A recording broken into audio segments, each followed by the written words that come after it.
LG recently updated its 2017 lineup of Super UHD TVs, which are LCD panels, with something they call Nano Cell display technology. So we're going to take a close look at what exactly Nano Cell technology is and how it improves LCD performance. So LG sent out their 55-inch SJ85 for me to take a look at. There's actually several TVs you can pick from, but all of them have the same Nano Cell technology, just sort of scaled up in size, and there are some slight design differences. Now, if you want to know more about the available models and sizes, I'll leave that linked in the description below so you can check it out. So cracking into the top of the box, the first thing we have here is some handling instructions on how to properly set this TV up. We also have the stand accessory, so we have a C-shaped or crescent-shaped stand wrapped in lots of styrofoam and plastic. We also have the power cable in addition to the other part of the stand accessory. Now we're going to have to get to the stand a bit later because we need these screws at the bottom of the box to put it together. So getting to the TV itself, I'm just going to slice the box open to make it a bit easier so I can just slide it out without having to lift it out of the box. And we're going to keep it protected while we install the stand. But before we get to that, there's also some accessories sort of hidden behind the TV. So this includes some very light paperwork, all the screws I need for assembling the stand, of course the remote control and the set of batteries, and we also get an analog component patch cable. Speaking of the remote controller, this is a pretty familiar design for LG. We've seen this for a number of years. This has an accelerometer built into it, so you can actually mouse around on the screen by waving the remote in the air. It works extremely well. I'm actually a big fan of this remote. We also have a scroll wheel on the D-pad, so you can mouse around on the interface. And we have all pretty familiar universal controls, such as a voice button for interacting with the TV, as well as some dedicated hot buttons for Amazon and Netflix right on the remote. So putting the stand together is pretty easy. We have 4 screws that fasten the base to the upright stand, and once we do that, we can go ahead and mount this on the back of the TV. You just want to make sure the TV is on a nice cushioned surface so you don't scratch anything when you mount the stand. So once the TV is upright, we can go ahead and remove the rest of the plastic and take a closer look. Now, like most TVs today, there's not a whole lot to see from head on. Very thin bezels. The screen basically goes edge to edge. We have some plastic surrounding that edge so it doesn't get scratched in transit. And of course, since this is an LED TV, it's very low powered, so you don't have to worry about eating up too much electricity. So this TV looks great from both the front and the back. The entire back panel is this white plastic with a texture to it. We also have a vent grill toward the top to keep the TV cool, but this TV runs very cool. I didn't run into any heating issues, so this won't heat up the room that you're using it in. When it comes to the speaker system, we have a fairly large speaker bump out along the back for a really nice set of stereo speakers tuned by Harman Kardon.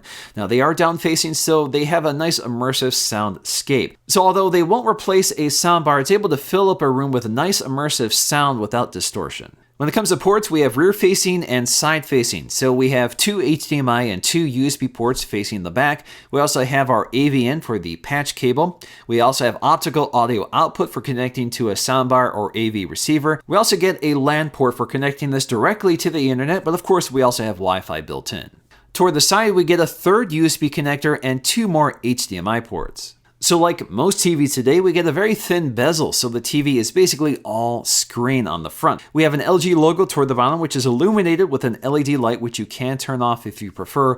And just below that is some controls for controlling the on-screen interface. So you can't see them, but you can feel them underneath the LG logo. Now the SJ95 and 85 also have a floating screen design, so it basically looks like the front glass is sort of hovering on top of the metal frame. So it adds a little bit of extra design detail here and makes things look even more edge to edge. So one of the long-standing challenges of LCD technology is that it doesn't provide the same color vibrancy or the off-axis viewing capabilities of emissive displays like OLED or plasma. So this is where Nano Cell technology comes in to improve matters. So in this case, Nano Cell is a type of material within the LCD layer that actually absorbs surplus light. This enhances the purity of the RGB colors displayed on the screen, which also improves the color vibrancy of the panel. And indeed, this is a sharp and vibrant looking display, very similar to OLED. This also improves the off-axis viewability of this panel. So typically when you look off-axis on an LCD panel,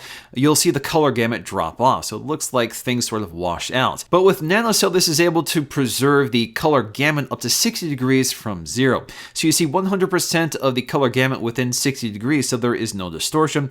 But of course, this is not perfect. So as soon as you go beyond that, you will see the color drop off. But again, you have much more viewability on this LCD panel than you do on most. One of the ways Nano Cell technology really comes into play is with HDR content, and this TV does support multiple formats, including Dolby Vision, HDR10, and HLG. So anytime you have HDR or high dynamic range content appearing on the screen, you'll see a little badge in the upper right corner that lets you know. Now, if you want to see a better demonstration of how this off-axis viewability differs compared to other LCD TVs, I'll leave that video linked in the description below, but you can also just search Google for Nano Cell TV, and the first video should come up. It's got over 10 million views. Now, in terms of both 4K and HDR content, there is a surprising amount available through streaming services, from YouTube to Amazon to Netflix, all platforms I use regularly. So you can really take advantage of the display technology with those streaming platforms. But of course, the best experience will always be with HDR on Blu-ray. And because HDR is really dependent on the contrast between light and dark, this makes this Nano Cell panel especially well suited to the latest generation of HDR standards. Alright guys, hope you enjoyed this look at LG's latest Nano Cell technology TV on their 2017 Super Ultra HD TVs. If you guys enjoyed this video, please let me know with a like, and I'll see you again in my next video.